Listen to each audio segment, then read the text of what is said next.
esse dia. Amém. Amém, amém. Glória a Deus, irmãos. Aí eu vou pedir só que vocês cancelem o microfone para não dar chiado aqui e na hora que for falar vocês ligam, para a gente conseguir avançar aqui.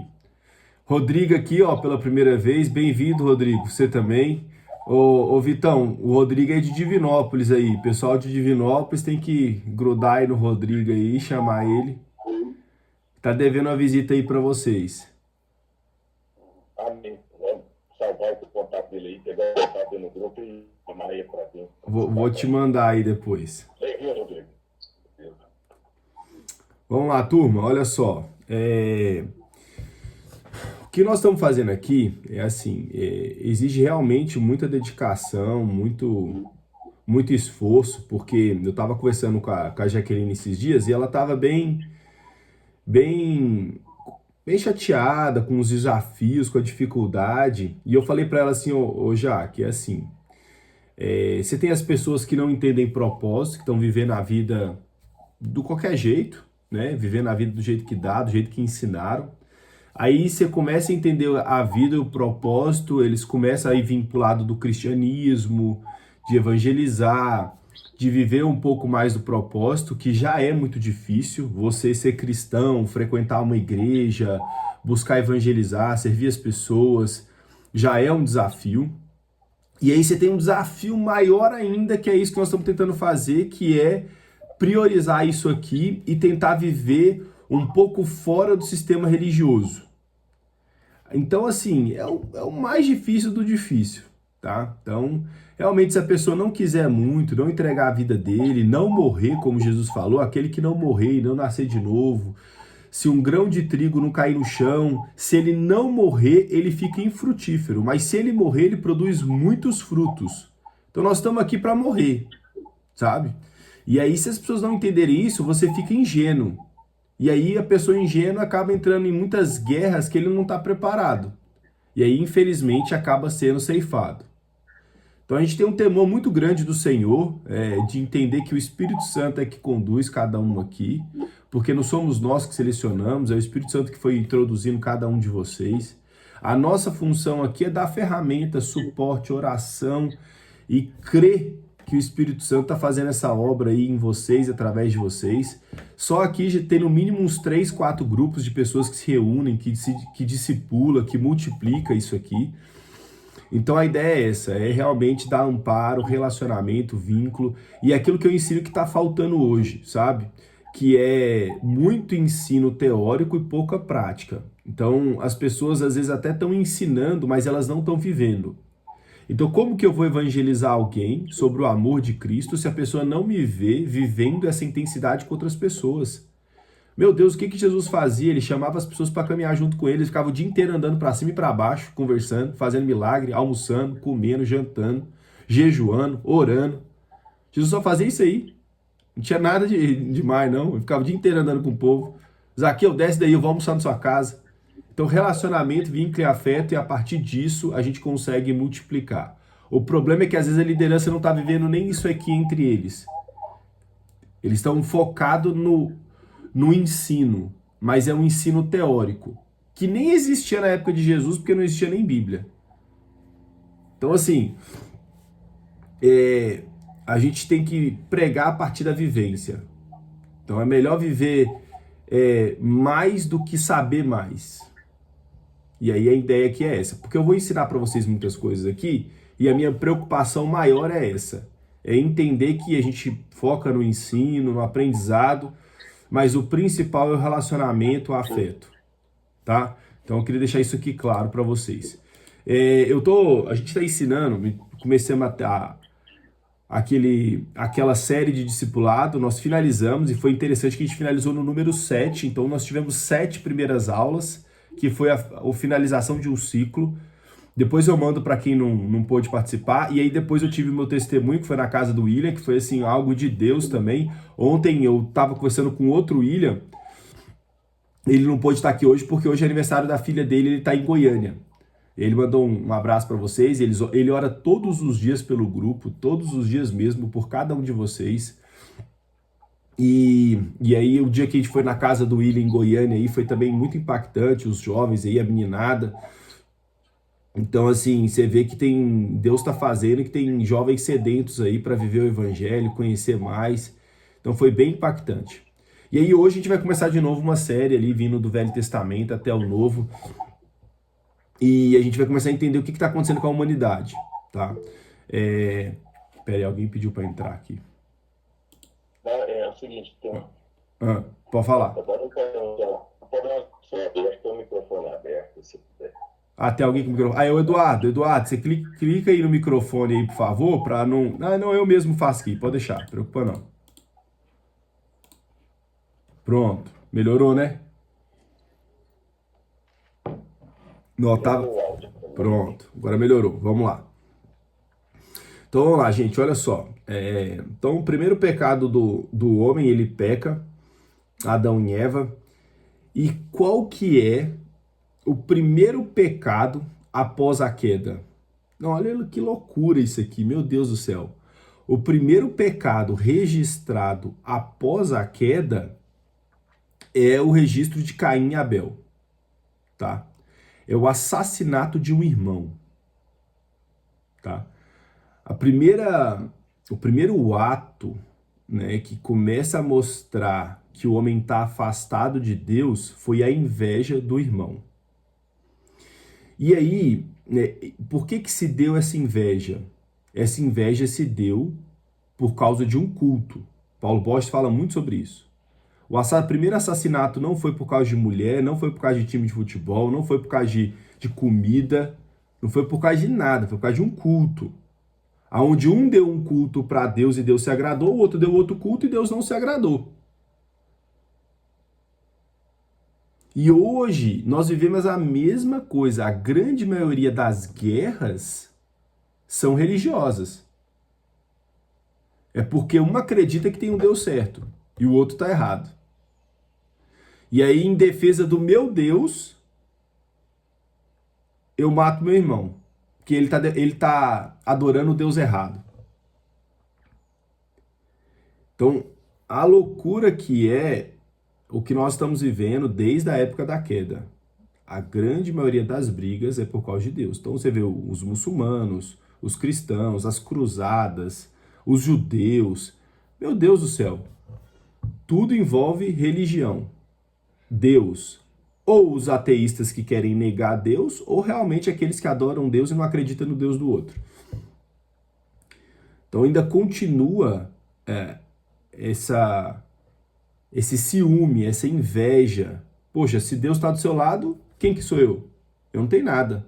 Você tem Deus do seu lado. E aí começa essa loucura que nós vivemos hoje. Inclusive na igreja evangélica, né? Você vê vários casos aí, eu vou falar de Divinópolis. Já teve caso de Assembleia de Deus aí sair no tiro, um pastor com outro. Briga, divisão, contenda. Por quê? Não, nós estamos certos. Eles estão errados. E aí Deus aparece ali para Caim e fala: Caim, por que seu semblante se turva? Por que você se ira? Controla essa raiva, essa inveja. E aí o mais interessante, né? O que Jesus veio fazer? Jesus veio fazer o oposto. Ele veio morrer em favor dos irmãos. Olha isso, Jesus veio morrer em favor dos irmãos. O que é o espírito de Cristo e o espírito do anticristo? O espírito do Cristo é aquele que veio morrer em favor dos irmãos. O espírito do anticristo é aquele que veio se salvar em detrimento dos irmãos. Então, quando Pedro fala para Jesus, Jesus se salva, ele fala: arreda de mim, Satanás. Arreda de mim, Satanás. Você não atenta para as coisas celestiais, mas só para as coisas terrenas. A coisa mais difícil que nós fomos chamados foi para isso. Foi para morrer em favor dos irmãos. Então, assim, por várias vezes eu vi isso, sem saber disso, eu aprendi isso depois, mas sem saber, eu sempre via na igreja que eu estava, que era um discipulado muito difícil, muito, assim, puxado, muitas pessoas desistirem. E por que as pessoas desistiam do discipulado? Por causa da pressão, da dificuldade, do desafio. Não, muito difícil lidar com gente, ter que respeitar a autoridade. Ah, não, isso aqui tá difícil demais dar conta. Eu discordo do líder, uma série de coisas. Quando essas pessoas querem se salvar, sair da pressão de viver o evangelho e morrer pelos irmãos, elas vão se salvar. E aí elas querem sair dessa pressão. Na grande maioria eu vi essas pessoas afundarem. Porque elas achavam que sair da pressão de viver o evangelho, elas iam encontrar algo mais leve. E aí elas sempre afundavam. Então eu só de ver isso aí, ninguém me ensinou, eu falei, cara, eu não posso me salvar. Se eu me salvar, essa é a cilada do diabo. Vai falar assim, olha, tem um outro caminho mais fácil aqui. Tem um atalho, você não precisa morrer. Existe um atalho aqui para você. E aí a pessoa cai na cilada. E aí, eu sabia disso, né? De ver as pessoas fazer. Então, por várias vezes eu quis desistir. Falar, ah, não, Deus, tá difícil demais, já não tô dando conta. Tô não dando conta nem de orar do jeito que deveria orar, com a intensidade. Mas eu falei assim para Deus, mas desistir eu não vou não. Eu posso ser aquele soldado que vai lá só para levar munição pros outros. Nem que eu não... Já vi aquele até o último homem, né? O cara vai pra guerra e não pega em arma, não. O cara vai lá só pra resgatar os que tá ferido. Então, assim, mas desertor eu não vou ser, não, também. Então, várias situações. E eu tinha possibilidades, né? Eu tinha meu pai ali que não. Ele ficava doido comigo, falou: meu filho, né? Você pode fazer medicina se você quiser, você quer ser missionário, me ajuda aí. Ele não ia nem me visitar, ele falava assim: nossa, meu filho é doido demais. O que que ele comeu? Então tinha várias possibilidades de eu sair, cara. Falei, não, tá doido, esse trem aqui é difícil demais, dá conta. E aí, graças a Deus, aí depois eu vi o Paulo ensinando isso daí, o espírito do anticristo. Aquele que quer se salvar. Eu falei, pelo amor de Deus. É isso aí, toda vez que você quer se salvar, você vai para o espírito do anticristo.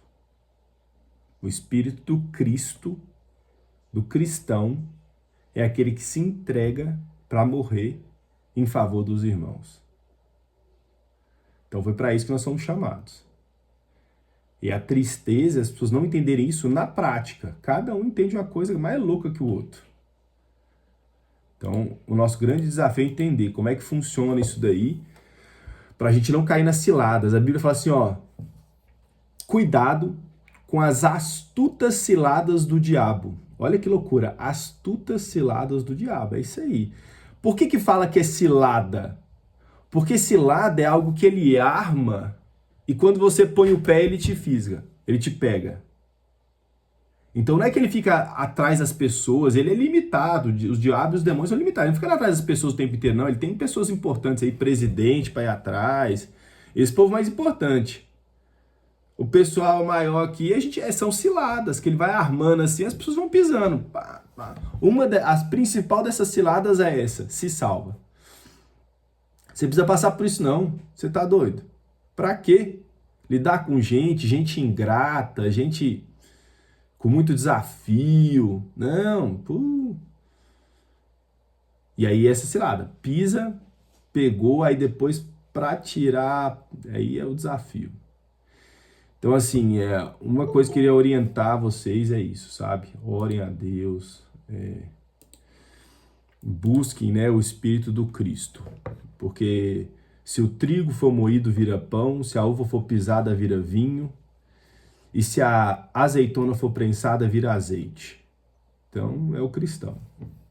O problema é querer se salvar. Não quero ser moído, não, tô fora.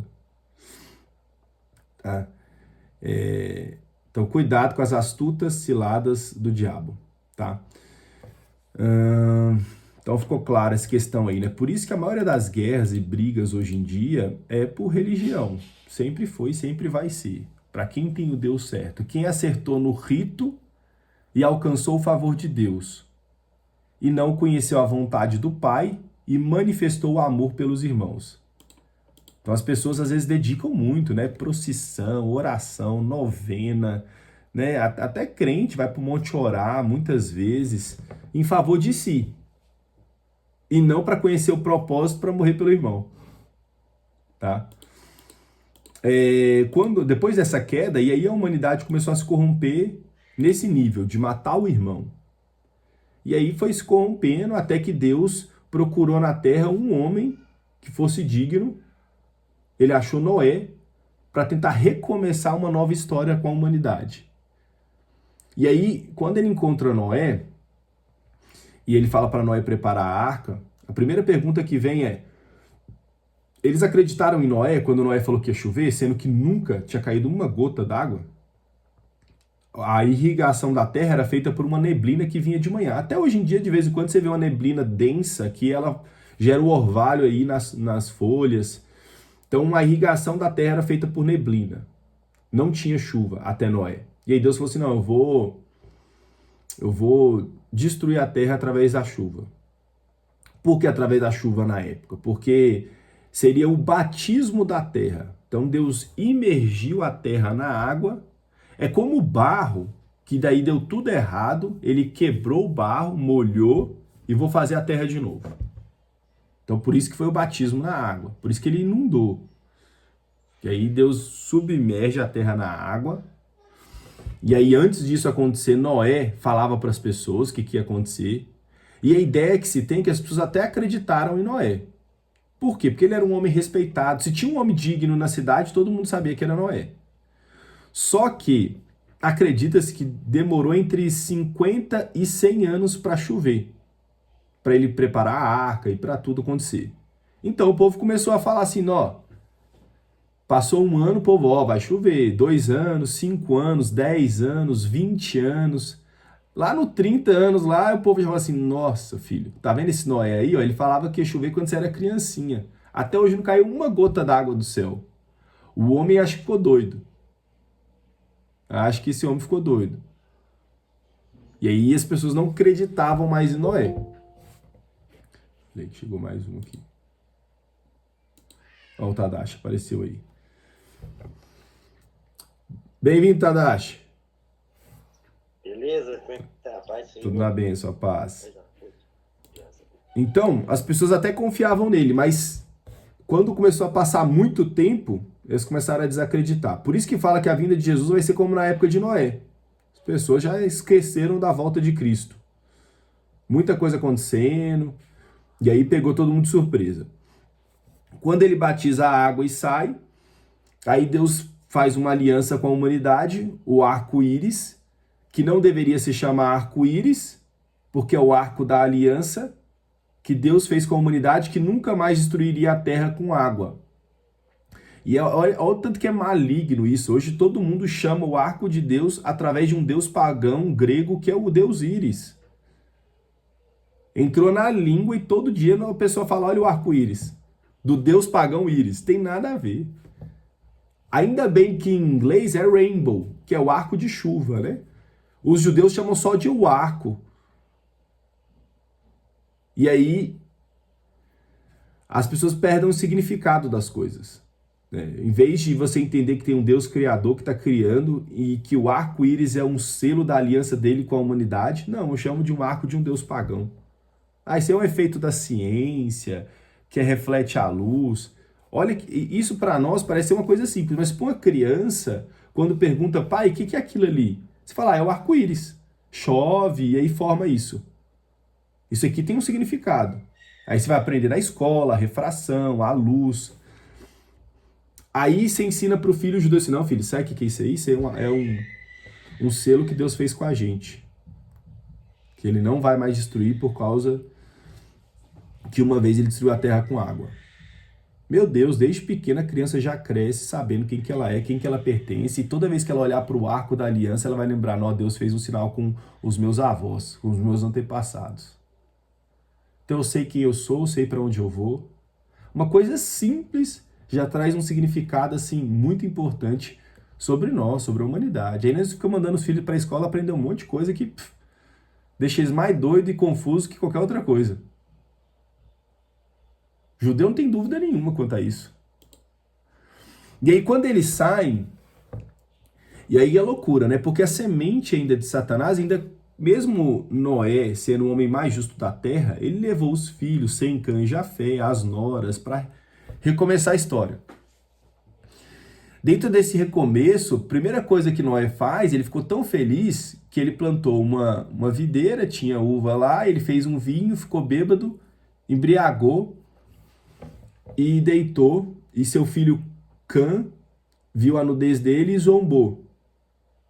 E aí quando ele acordou, os outros dois viram que ele estava nu, foi de costa, cobriu a nudez do pai, porque era proibido ver a nudez do pai. E aí quando ele acordou, ele amaldiçoou e expulsou seu filho Cã. E aí isso é tão interessante, olha outra coisa que o judeu faz que também é muito impactante. Toda vez que o judeu vai beber uma bebida alcoólica, um vinho, ele fala assim, lehaim. Quer dizer que essa bebida seja para a vida e não para a morte, como foi com Cã, o filho de Noé. Até hoje eles fazem isso. Antes de beber a gente fala saúde, né, brinda, alguma coisa assim. O judeu fala lehaim. Que seja para a bênção, que seja para a vida. E que essa bebida não traga morte. Então, olha a consciência que eles têm, que eles carregam de tudo que eles fazem, inclui Deus. Tudo. E aí a gente não tem muita essa consciência.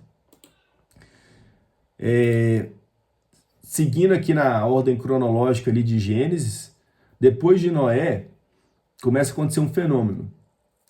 As pessoas se espalham, e aí surge não sei se ele era descendente de Cã, mas era um rei poderoso chamado Nimrod. E se você olhar o versículo 10 de Gênesis, você vai ver que lá vai especificar quantas línguas eram faladas no mundo. Eram várias línguas que eram faladas no mundo, vários povos com várias línguas.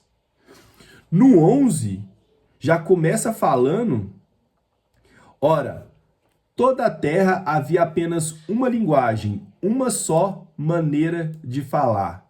O que aconteceu do versículo 10 para o versículo 11?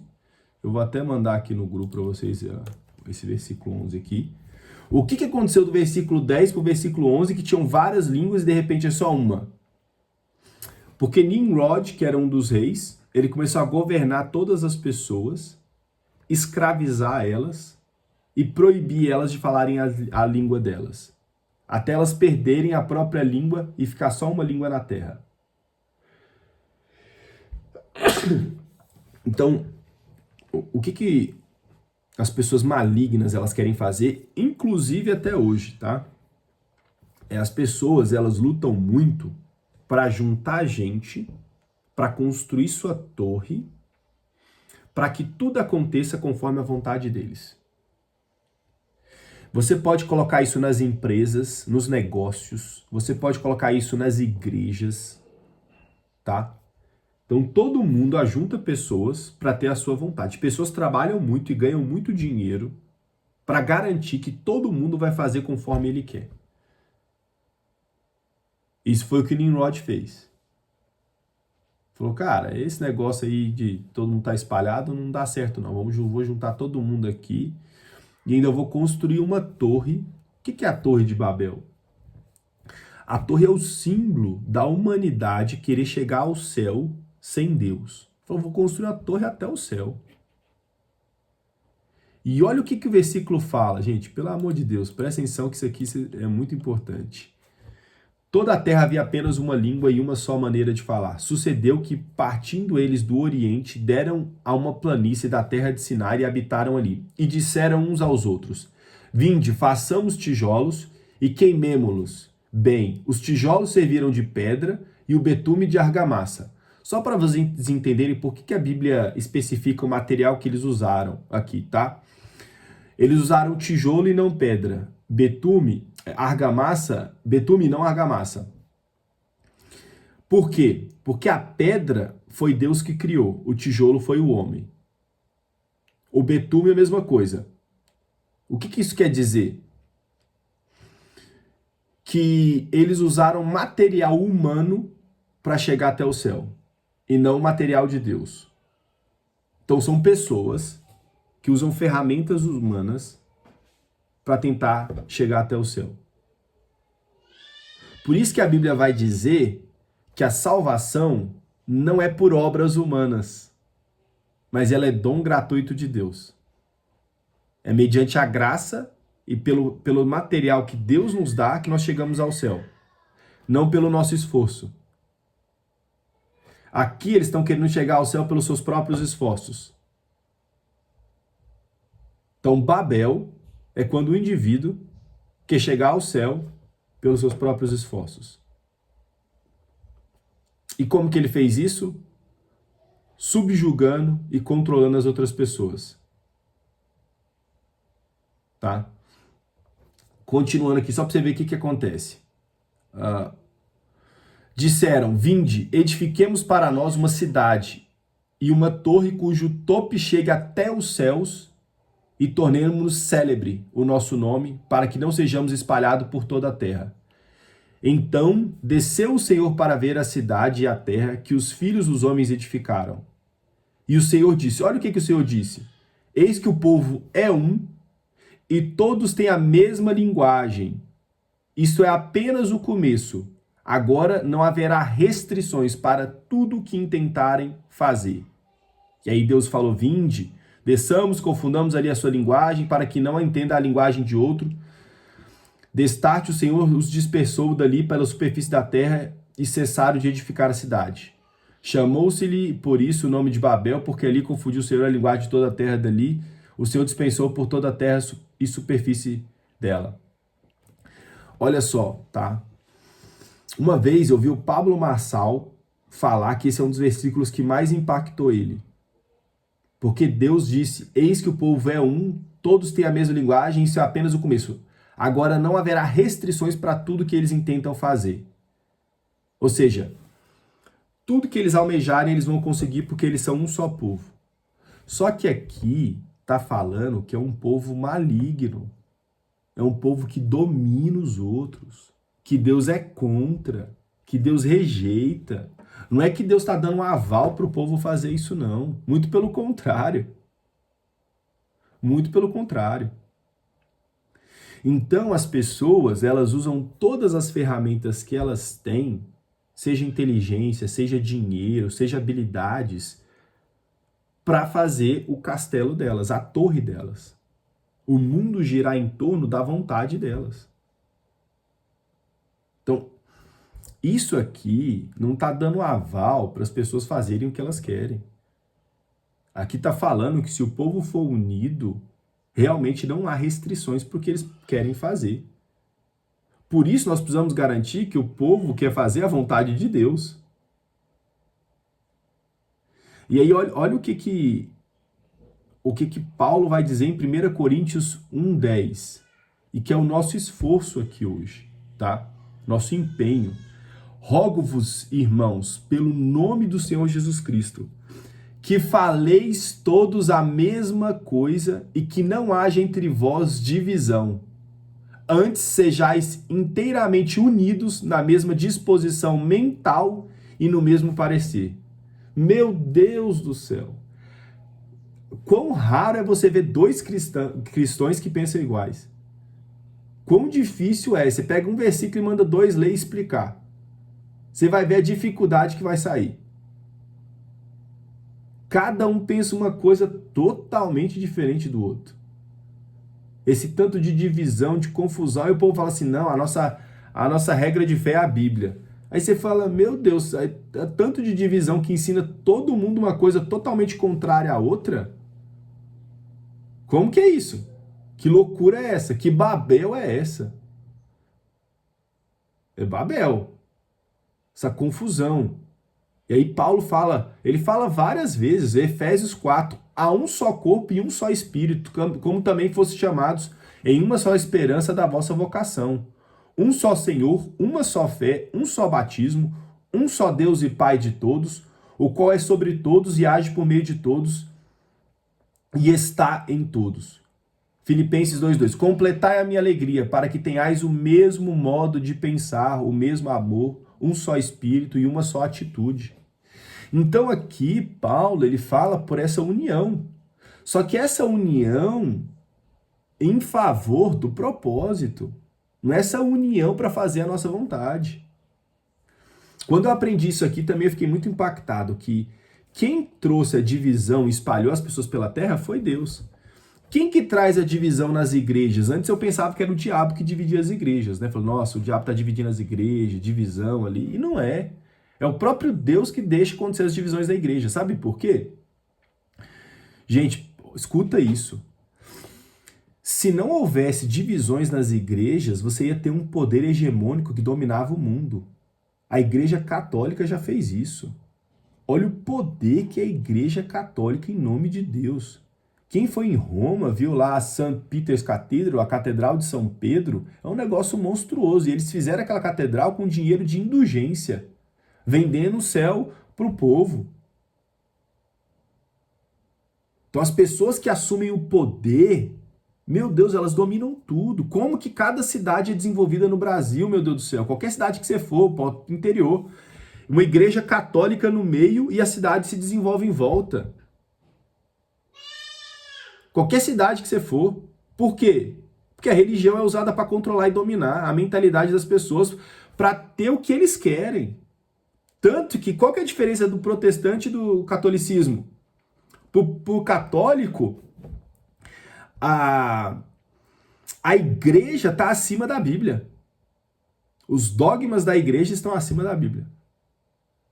Para protestante, a Bíblia está acima de todas as coisas. Só que aí vem o problema da interpretação também, que cada um faz uma interpretação que quer e é uma confusão. Mas, pelo menos eles dão abertura para as pessoas lerem e tentarem entenderem por si só. Então, assim, se não houvesse divisão, gente, na Igreja Católica, vocês iam ver onde é que ela ia estar. Ela ia dominar, já domina muito, né? Mas ia dominar todos os governos. Tanto que a briga antigamente, quando Lutero começou a reforma protestante, sabe quem que chamou Lutero para poder proteger ele? Foi o rei da Alemanha. Falou, não, vem para cá que nós precisamos nos livrar ali de Roma. Como é que nós vamos nos livrar de Roma? Criando outra religião. Os anglicanos na Inglaterra, mesma coisa. Então, o poder e a religião são usadas para criar a Torre de Babel, para garantir que as pessoas vão fazer aquilo que eu quero. E aí o nosso esforço aqui é para nos unir, para a gente morrer, para fazer a vontade de Deus em prol dos irmãos. Por isso que Jesus fala, no mundo o maior governa sobre o menor. Entre vocês não vai ser assim. O maior precisa servir o menor. Nós precisamos fazer o oposto. E eu olho para os cristãos, meu Deus, eles estão fazendo a mesma coisa que o mundo. Não tem distinção. Vai nas empresas, eu falo, vai nas empresas dos crentes. E vai numa empresa do não crente. Você vai ver que o funcionário às vezes prefere trabalhar na empresa do não crente, se brincar. Ó, então, é muito sério isso aqui, tá? Ó, só para vocês entenderem.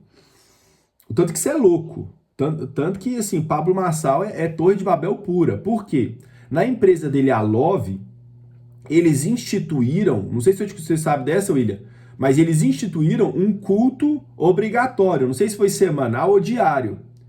E aí, teve um funcionário que falou assim, não tô me sentindo bem para participar desse culto. Eu não sou crente, não sou nada.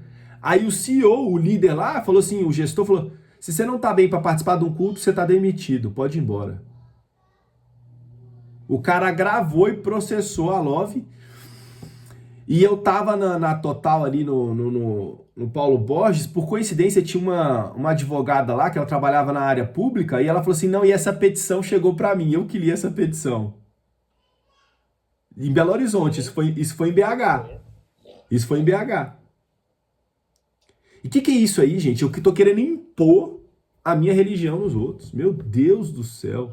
E o lance da pedra do tijolo que você falou é muito interessante, né? Porque quando Jesus falou que Pedro, né, tu és pedra, você não é tijolo. Isso aí. Não é feito com a mão do homem, né? Isso aí. É feito... E o encaixe da pedra, uma na outra, quando você olha em uma parede e tudo assim, cara, é a diferença que há entre cada pessoa, né? A personalidade, tudo isso, a gente aceitar cada um, assim, do jeito que é, porque é o que você falou, a interpretação e tudo, até os próprios discípulos ali. Não que é tijolo todo mundo igualzinho, encaixado no outro, para manter um padrão de linha de produção. para as pessoas acharem que todo mundo tem que seguir aquela referência só, né? E não ter Sim. a liberdade do espírito de agir e ter... Isso aí. Isso aí. É isso aí. Isso aí tá falando que Deus respeita a individualidade de cada um, que Deus fez cada um diferente. E a edificação do corpo de Cristo é feita sobre pessoas diferentes. E quando a gente quer colocar todo mundo conforme a visão do líder ou de alguém, a gente prejudica a edificação. É isso mesmo. Por isso que a Bíblia vai dizer que quem é pé não precisa querer ser olho. Se todo mundo for olho, onde vai estar o pé? Então cada um vai exercer uma função dentro do corpo. O problema é que às vezes a pessoa não sabe a identidade dela e ela quer ser o outro. Aí gera uma confusão, a pessoa não vive o propósito e aí ela afunda. Ô, Thomas, Ah, você sabe que eu trabalho em aplicativo. Esses dias eu peguei uma menina, 3 pessoas, elas falando em comprar alguns animais. E eu perguntei pra que ela ia comprar Angola, né? Falei, Angola não tem nem carro. Brinquei com ela, falei, não, porque a gente deu Umbanda, sacrifício. uhum, Aí ela falou que era da igreja evangélica, que era batizada na igreja cristã, foi batizada na igreja, ficou muito tempo forçada pelos pais dela. E nós conversando, eu peguei e falei com ela. Aí sempre falando em Deus, falando que não viu nada na igreja que ela queria. Eu falei, mas Deus é tão bondoso. Aí eu falei pra ela, eu falei que eu era cristão. Aí eu falei com ela assim, deixa eu te falar. Olha o tanto que Deus é maravilhoso. Se Deus não fosse bom, você não poderia ser da Umbanda. Ele permitiu, que você pode fazer a sua escolha pra você ver. Você era cristã, não quis ser mais cristã e é da Umbanda. Você pode ser o que você quiser nesse mundo aqui hoje. uhum, Como que o livre-arbítrio não funciona? uhum. Funciona o livre-arbítrio, tanto que ele funciona que você escolheu, infelizmente, ser da Umbanda, né? E Deus, né? Você não teve restrição, você não está proibido de ser da Umbanda. É assim que as coisas funcionam. Sim. Aí ela falou, né, tal. Mas é que a pessoa que estava buscando muita coisa dentro da igreja, sabe? Aham. O aplicativo a gente não pode falar muita coisa, né? Aí eu só falei com ela, falei, não, você está enganado, o livre-arbítrio funciona, tanto que você hoje é da Umbanda. Sim.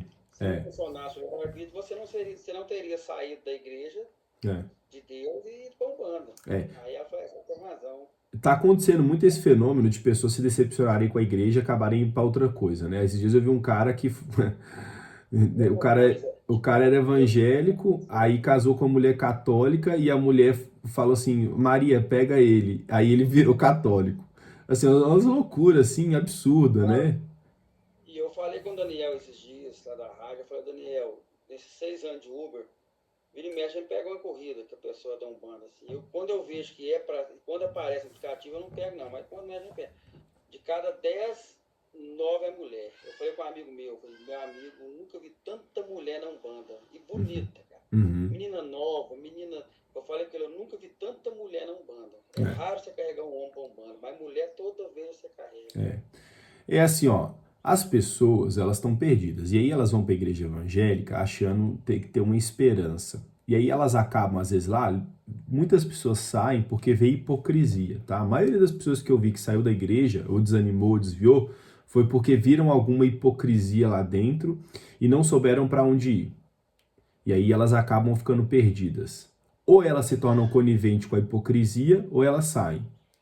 E aí isso aí é muito difícil, né? O Paulo Borges vai chamar a gente para ser a luz ali. Então, se você vê hipocrisia, você vai ser a luz de mudar ali o ambiente. Ok, é um desafio. Outros acreditam que não, né? Eu já sou mais de sair e você realmente criar ali um ambiente onde você ensina algo e discipula em um caminho que seja mais correto. Então, existem várias formas aí. Tem um ponto aí que o Rodrigo falou, que para mim é um conceito até que eu aprendi essa semana aí com o Paulo Borges, que é de crença e de fé.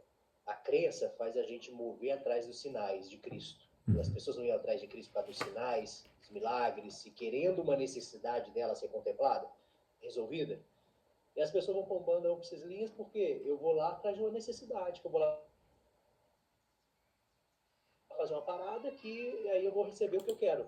E a fé a gente já tem dentro de nós a certeza das coisas e que vai manifestar através de nós. Nós somos o que? Os milagres vão nos acompanhar. Não a gente ir atrás dos milagres, né, dos sinais. Então acho que é muito ligado a isso, né? A religião hoje, infelizmente, está vendendo muito a crença. Vem para cá para você satisfazer a sua necessidade, ao invés de vamos manifestar milagre, né, através da nossa vida, da graça que nos foi dada e através da gente. E aí é uma loucura, porque assim, ó, a própria igreja evangélica tá fazendo a mesma coisa que a Umbanda, tá? Se você acertar no rito, Deus vai te dar o seu que você pediu.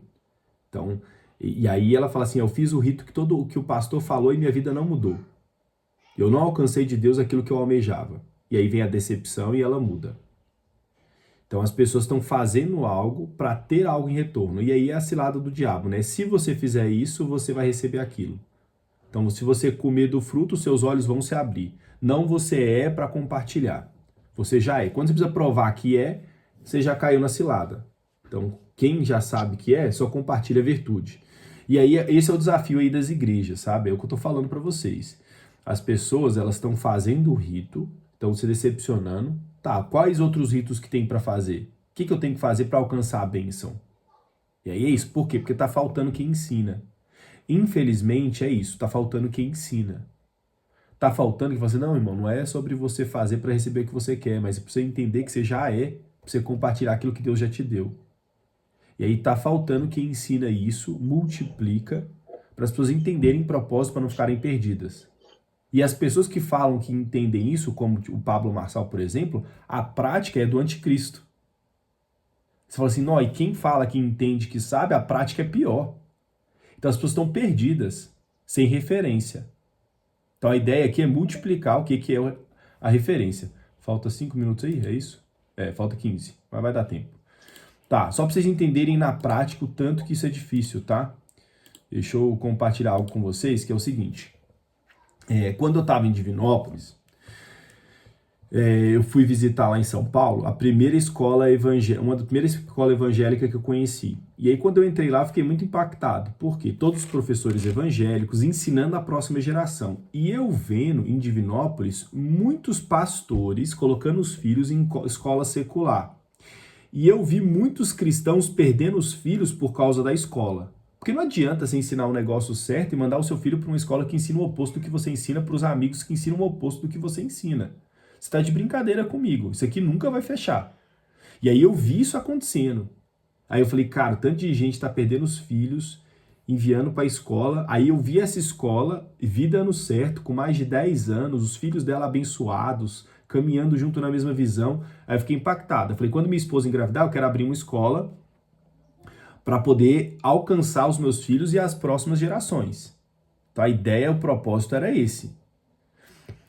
Quando eu abri, aí primeira coisa, buscar um sócio que entenda a visão, levei em São Paulo, pegar professores que entendam a visão.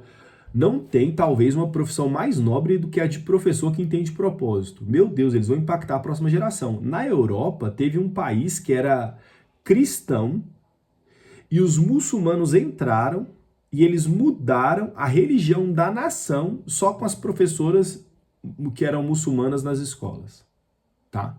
Só com escola, com as crianças, eles mudaram a próxima geração. Pelo amor de Deus, esses dias eu vi um cristão falando sobre isso. O número de adulto que muda é 5 a 10%. Criança é 80 a 90%. O nosso foco deveria ser na próxima geração. Você mudar um adulto formado é muito difícil. Agora, você formar uma criança, meu Deus do céu. Ensina a criança no caminho que deve andar, que mesmo quando ela for velha, ela não vai se desviar dele. E aí, sabendo disso tudo, eu falei, preciso abrir a escola. Minha esposa engravidou, aí eu abri a escola. Todos os professores evangélicos, meu Deus, que Babel. A luta que foi para poder alinhar todo mundo numa mesma visão, para entender propósito, para ensinar a próxima geração. Vocês não têm ideia do que é. Por isso que eu falo, quando as pessoas falam de empresa cristã, as pessoas não sabem, não têm a menor ideia do que é isso na prática. Não têm a menor ideia. Então, assim, aí todos os professores evangélicos, discipulado todos os dias, oração todos os dias, com a equipe, veio missionária de fora, enfim, veio de tudo que você imaginar. Eu troquei todo mundo 3 vezes. Todo mundo 3 vezes. Vocês não têm noção do que é, não. As pessoas não sabem o que é propósito. Tô falando isso na prática, tá? Eu tô falando de mulheres que eram líderes de ministério infantil, que não tem a menor ideia do que é propósito. Teve uma professora que era minha coordenadora, que eu levei ela para São Paulo, líder da Batista, tudo. Advogada, pedagoga, ou seja, é uma mulher que era para, meu Deus do céu, entender propósito. Ignorante não é. Aí ela sai da escola por causa de dinheiro. A outra escola pagou R$ 300 a mais. E ela falou que foi a porta que Deus abriu. Ela ainda postou a porta que Deus abriu e ninguém fecha. E sabe qual escola ela foi trabalhar? Ela foi trabalhar na escola Colégio. Sabe de quem que é o Colégio? É do Jorge Paulo Lema. Foi as primeiras escolas a querer colocar ideologia de gênero. Meu Deus do céu! Então, assim, o povo está muito fora do que é o propósito. Isso aqui que Paulo fala, tem todos um só pensamento. Meu Deus do céu. Longe demais. Cada um pensa uma coisa e posta como se fosse Deus. Você fala assim, é um absurdo.